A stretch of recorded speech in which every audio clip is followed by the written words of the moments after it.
Fala galerinha do xadrez, tudo beleza? Nessa partida vocês vão descobrir por que o Mikhail Tal é chamado de Mago de Riga. É galera, será que dá pra fazer magia no jogo de xadrez? Vocês vão ver essa partida e ela vai responder a essa pergunta, galera. Mikhail Tal, ex-campeão do mundo de xadrez 1963, Capablanca Memorial em Cuba, jogando contra o chileno René Letelier Martner, que era um mestre internacional naquela época, galera, 1963, mestre internacional era top mundial, não tinha tanto grande mestre e tudo mais, né? Então a gente tá falando de um forte jogador da América do Sul, da América chilena, da América do Sul. Calma, Rafa, calma, a geografia tá ruim aí, hein, meu? A geografia tá fraca. Agora, não, é porque eu pensei, a partida foi em Cuba, mas Cuba não sei se é América Central ou América do Sul, deve ser Central, né? Não sei. Galera, Mikhail Tal contra René Letelier Martner, bora dar uma olhada, por que ele é o Mago de Riga. Partida que começa com o peão do rei E4, temos aqui E5, os cavalos são desenvolvidos, abertura espanhola ou Rui Lopes com bispo B5. A6 foi a decisão do René, também existe aqui a defesa Berlim, para aquela galera que quer testar alguma coisa diferente do A6 padrãozinho, é diretamente atacar aqui o peão, defesa Berlim bastante interessante. Mas aqui seguiu com A6, temos agora o lance bispo em A4, D6 diretamente, protegendo o peão. E agora nós temos o lance C3 aqui pelo Mikhail Tal, já preparando uma alavanca no centro. Bispo D7 foi jogado, remove a cravada, D4 chega de qualquer maneira. E cavalo de G em E7 segue o desenvolvimento.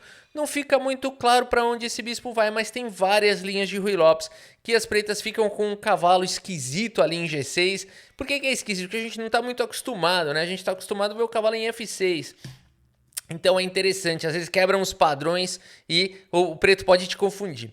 A partida seguiu com bispo B3, o Mikhail Tal diretamente vai para o ataque aqui em F7, a H6 foi jogado impedindo os saltos do cavalo, vejam como ele já se preocupa aqui o René com o ataque, esse lance é teórico, né? Até aqui tá tudo equilibradinho, como manda o manual, como mandam os livros de abertura, né? Então essa galera nessa época não tinha internet. Mas eles tinham as publicações, as revistas soviéticas, né, as revistas russas. E aqui, com certeza, o René Letelier Martner tinha acesso ou a quem tinha esse conhecimento ou ele mesmo, né? Então era assim que a turma ia adquirindo conhecimento no xadrez. E o Mikhail Tal segue com o cavalo em H4 diretamente. Esse lance já dá mobilidade para a dama. O ataque na ala do rei começou e começou cedo. E aqui o que tem que ser feito aqui? Não pode desesperar. E o René agora se desespera e vai para o lance G5. É a pior coisa que pode fazer nesse tipo de posição. Aqui os computadores mandam jogar ou dama em C8 para reforçar aqui a defesa da posição, poder pensar até mesmo no lance do tipo bispo G4. É uma ideia. Ou até mesmo fingir que não tem nada acontecendo e tomar o peão central aqui e seguir jogando dessa maneira, né? O que o computador fala? Dá até pra jogar essa mentira aqui. Ô, louco, aqui é fazendo magia contra o mago. Tem uma mentirinha da boa aqui. A dama não consegue defender o cavalo. Tá bom, beleza, mas não é tão simples assim. Vai jogar isso aqui contra o Mikhail Tal. O computador pode falar que isso aqui tá equilibrado. Isso aqui não tá equilibrado nunca. Você vai levar mate aqui rapidamente. Agora é o seguinte, pessoal. O René se desesperou e jogou o lance G5, ele desesperou, ele viu a posição, ele viu as peças chegando, e o que acontece com quem tem medo de fantasma? Para quem tem medo de fantasma, o fantasma aparece, galera, e por isso, agora o fantasma chegou, dama em H5, lance brilhante, o primeiro de uma série de lances brilhantes do Mago de Riga. Começou a fazer magia, não dá pra capturar o cavalo porque existe um ataque aqui em F7. E eu te pergunto, você ia querer dar mate de bispo ou de dama nessa posição? Né? Poste aí nos comentários. Agora é o seguinte, o René não cai nessa, jogador forte, segue com o lance torre em H7 protegendo o peão e parece que a posição está defendida até que vem a segunda tijolada. Bispo por peão foi jogado aqui pelo Mago de Riga e o ponto todo é que não dá para tomar o bispo porque está caindo a torre. Você fala, poxa, mas duas peças pela torre vale a pena, né? O problema é o checkmate que está chegando aqui. Aí você que decide qual dos dois mata. Tem uma bombonière de checkmates aqui, você escolhe, sortidos. Pode escolher. Por isso, galera, não dá para tomar o bispo. A partida seguiu com o peão toma, como se nada tivesse acontecendo. Mikhail Tal rasga na tranquilidade um F4. Ele continua atacando aqui em H7. Continua não existindo o peão por bispo. Ele continua jogando dessa maneira. E a partida segue com o lance dama C8. Muito cuidado nesse momento. Por exemplo... agora eu vou rocar, vou trazer a torre pro ataque. Cuidado, vai perder a dama. Já não tem mais casa nenhuma pra dama. Então não dá pra vacilar. A posição do Mikhail Tal é boa, mas o René tem os seus truques, tem os seus recursos. Dama C8 é um lance muito ameaçador. Por isso o Mikhail Tal não permite, segue com o único lance da posição que dá vantagem para as brancas, que é o lance F5, criando esse bloqueio e trazendo mais peças pro ataque. E agora temos o lance peão toma. Esse lance ajuda um pouquinho o Mikhail Tal, porque agora ele retoma trazendo o cavalo para o jogo, mas queremos ver aqui como é que o René vai se sair dessa posição, porque o material tá igual. O Mikhail Tal, para ter essa posição maravilhosa, não precisou nem sacrificar nada por enquanto. A partida segue com o lance cavalo em E5. Rafa, não dá para tomar agora aqui o duas peças aqui, porque não é mais checkmate, olha só, agora tem a casa de D8, mas tá caindo material, né? Então aqui as brancas já ficam com uma qualidade a mais, um ataque muito forte aqui pra cima do rei, e as peças chegando, né? Um ataque muito forte. Por isso o lance jogado foi cavalo em E5, trazendo mais uma defesa na posição, né? Trazendo mais essa defesa aqui para a casa de F7. E o Mikhail Tal nessa posição segue com o lance bispo em F6. Aqui esse lance é interessante que visa remover um dos defensores aqui do peão de F7. Mas o René se sente tranquilo aqui, se sente à vontade. Segue com o lance cavalo G8 que ataca o bispo, parece ser um bom lance de defesa. Mikhail Tal segue com bispo toma e depois de peão toma. O que jogar? Parece que as pretas se defenderam aqui. As pretas se defenderam, acabou o ataque do Mago de Riga, ele jogou bonitinho, jogou com muito estilo, né? Fez uma safadeza ou outra aí, mas agora acabou o ataque dele e virou pó. Agora vai ter que fazer o quê? Alguma coisa sem graça aqui, jogar rock, vai fazer alguma coisa sem graça. Não, nada disso. Mikhail Tal segue com o lance... Cavalo G6 aqui, que é isso, galera? Mais um lance... Mago de Riga fazendo magia. E o ponto todo é que não dá para capturar esse cavalo por conta de dama por G6, não dá para cobrir de torre porque vai capturar a torre e depois que o rei sair, simplesmente você escolhe, tem uma bomboniere bem legal aqui de peças para você capturar. Ô Rafa, por que você fala que dá para escolher? A decisão é óbvia, a torre vale 5, o cavalo vale 3. Tudo bem, você não está errado, o computador prefere tomar o cavalo por conta do ataque que vai existir, a torre continua ameaçada, o bispo está ameaçado, né? Tem um duplo e tudo mais, mas dama por H7 é um lance tão bom quanto, tá bom? Então se você se incomodou que dama por G8 é uma possibilidade, é óbvio, dama por H7, tá tudo bem, dama por H7 já seria suficiente para ter uma forte vantagem nessa posição. Por isso a partida seguiu com o lance bispo D6, esse lance aqui tá protegendo o peão. Esse lance, além de ser um lance de efeito, ele tem ameaças concretas. Por isso o bispo D6 foi jogado protegendo. E agora, acabou o ataque do Mikhail Tal, agora acabou. Agora vai ter que jogar uma xaropice aí, grande rock, vai ter que jogar um lance burocrata. Aqui eu não sei não, eu tô achando que o ataque do Mikhail Tal tá acabando, será? Nada disso, nem começou. Bispo por F7 foi jogado pelo Mago de Riga, mais um lance brilhante aqui na partida. E o ponto todo é que se você jogar torre por bispo nessa posição, tem cavalo H8, galera. Você já parou pra pensar que o melhor lance da posição cavalo H8 é uma situação tão rara, né? Quando que você pode ver que o lance brilhante da posição é cavalo H8, né? É muito raro, mas não tem defesa, teria que entregar material aqui para tentar defender, né? E o ataque continuaria com uma sobrecarga violenta, posição já de abandono aqui para as pretas, né? Não tem o que fazer realmente aqui. Que dá para tentar aqui? Bom, aqui já, para ser simples, vai, para não ficar uma continuação muito mentirosa, vamos para a simplicidade aqui. Olha que bonitinho, bispo E7, Grand Rock, e as brancas têm aqui uma qualidade a mais e um forte ataque.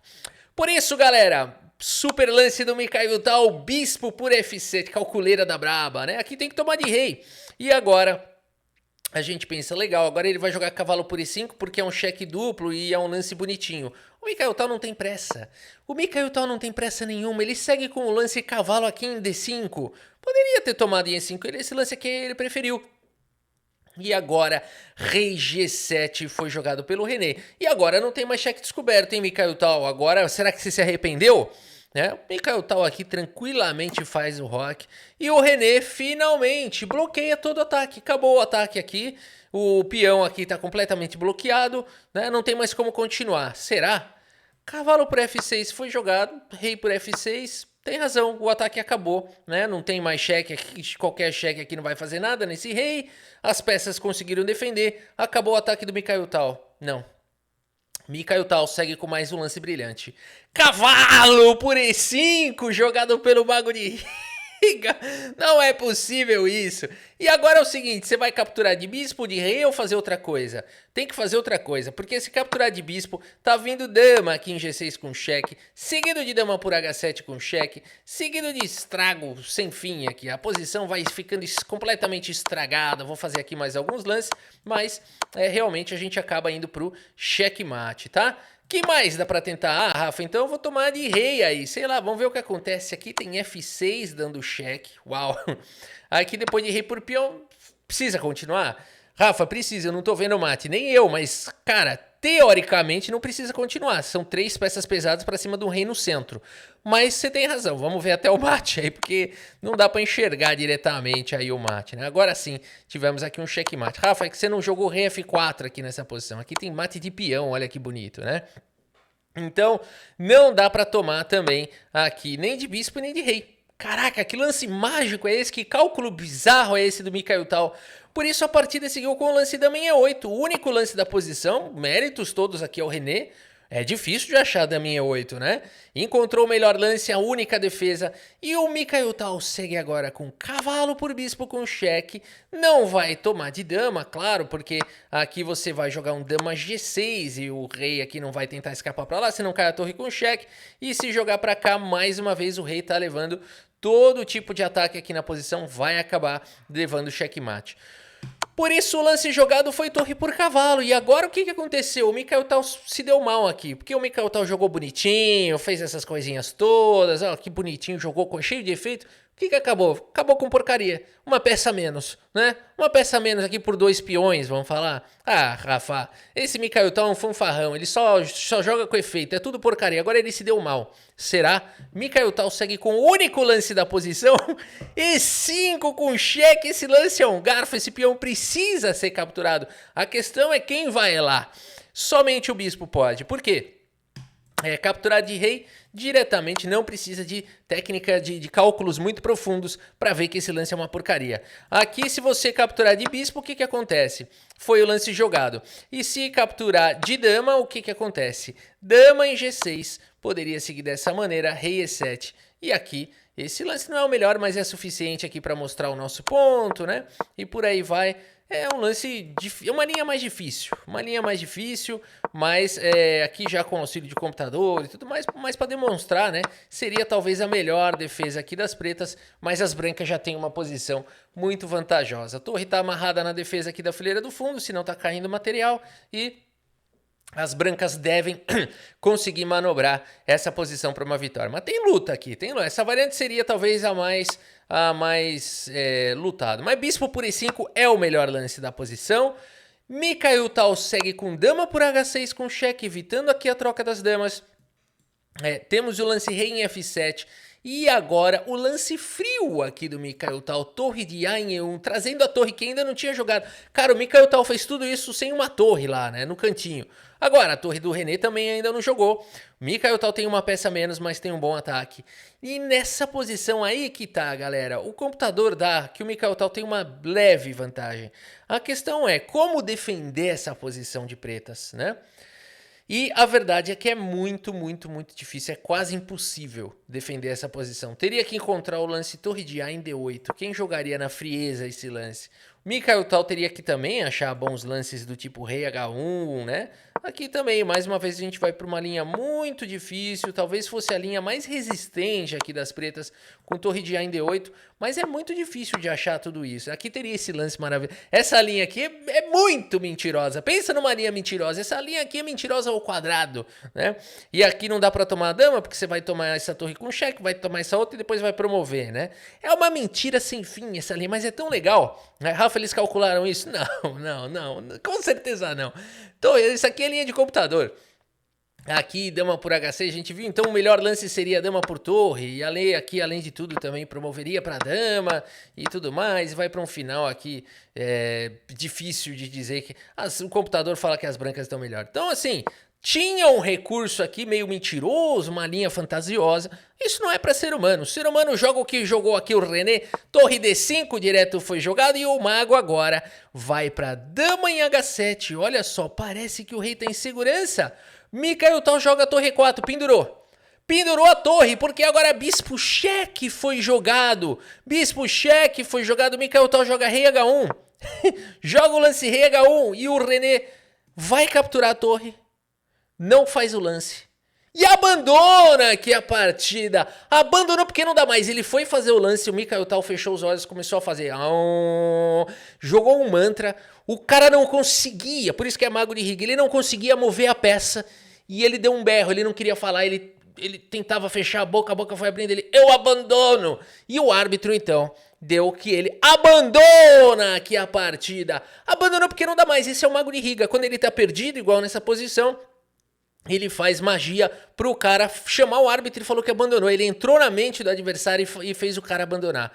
Rafa, não é nada disso. A verdade é que aqui tá perdido. Se dama por torre, ele vai jogar simplesmente dama G6. O rei não tem mais nenhuma casa, senão a casa G7. E aí F6 daria cheque com um ataque descoberto. E não tem como defender a dama. Teria que mexer o rei e o Mikael Tal teria uma posição completamente vencedora.